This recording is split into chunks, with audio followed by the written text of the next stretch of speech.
چلیں اب آپ کی کہانی کی طرف آتے ہیں. آپ کی کہانی یہ ہے کہ آپ حافظ آباد کے قریب گاؤں کیا نام ہے؟ میاں رحیمہ. میاں رحیمہ. آپ وہاں سے تھے, آپ ادھر آئے, آپ نے پرائیویٹ BA کا امتحان دیا اور آپ کسی تندور پہ کام کرتے تھے. تو جب آپ کی پوزیشن آئی اور وزیر اعلیٰ پنجاب اس وقت کے اور آج کے پرائم منسٹر شہباز شریف کو پتہ چلا کہ آپ اس طرح تندور پہ کام کرتے, انہوں نے آپ کو 10 لاکھ انعام دیا. انہوں نے کہا کہ آپ کی تعلیم کے سارے اخراجات حکومت اٹھائے گی, پنجاب گورنمنٹ.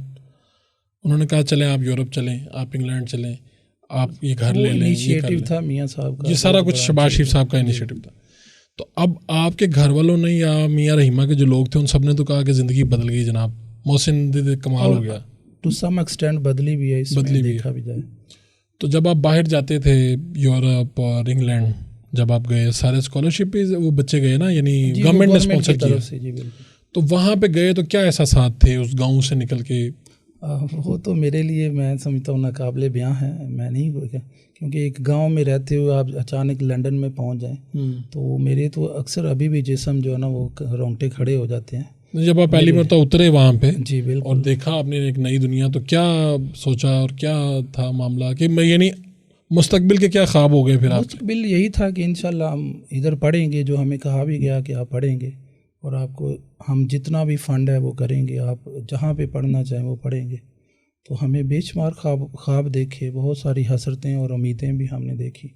اب لیکن وہ پھر کچھ پوری ہوئی اور کچھ نہیں ہوئی. بننا کیا چاہتے تھے آپ؟ یہی کہ ہم کچھ بن جائیں, PhD MPhil کر کے آگے بڑھ جائیں, کسی بڑے پلیٹ فارم پہ جا کے ہم کہیں سروسز دے سکیں یا کوئی نیشن کو ایک ہوپ دی تھی نا مجھے, جو ڈاکٹر عبدالقدیر خان کے ہاتھوں گولڈ میڈل ملا, دا بیسٹ شہین آف پاکستان. کیا وہ اس کی بیسس کیا تھی کہ آپ نے نوجوانوں میں ایک امید پیدا کی ہے, محنت اور لگن اور جستجو کو آپ نے اجاگر کیا ہے, تو وہ اس وجہ سے ملا تھا.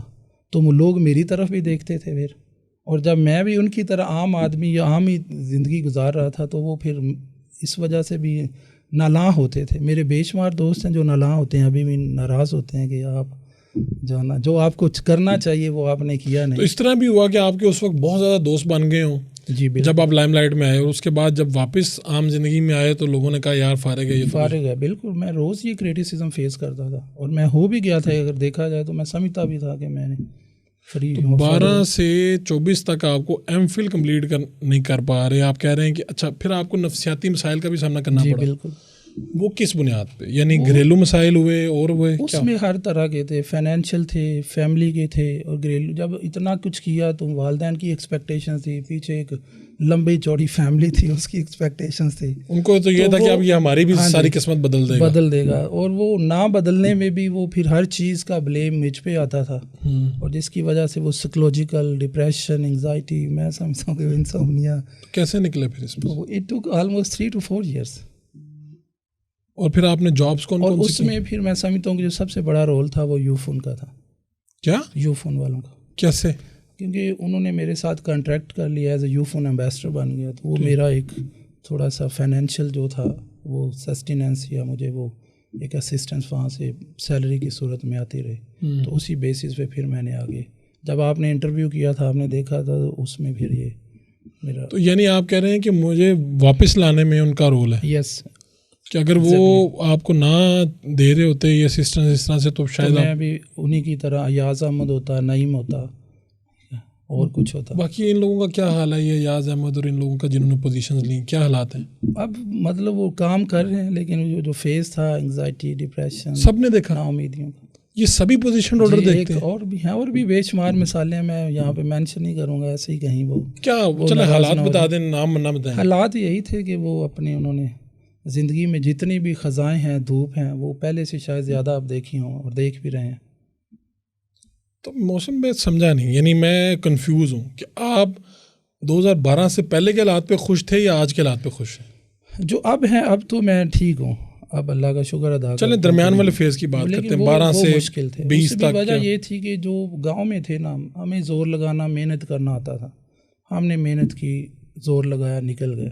لیکن جب لاہور میں آئے تو یہاں پہ کچھ امیدیں تھیں, کچھ آسرے تھے. پھر اس طرح جو لاہور کے اخراجات تھے یا ایک وہ لائف تھی, اس کو میں نہیں سسٹین کر سکا. یعنی گھر تو مل گیا لیکن چلا نہیں. جی.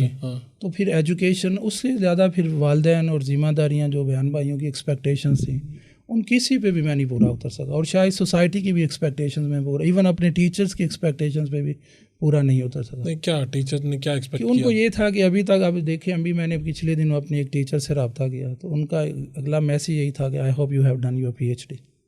تو آپ امیجن کریں میں آگے لکھنے کے قابل نہیں تھا کہ آگے میں کیا جواب دوں. پھر جواب دیا کہ نہیں دیا؟ جواب ہی نہیں دیا, خاموشی.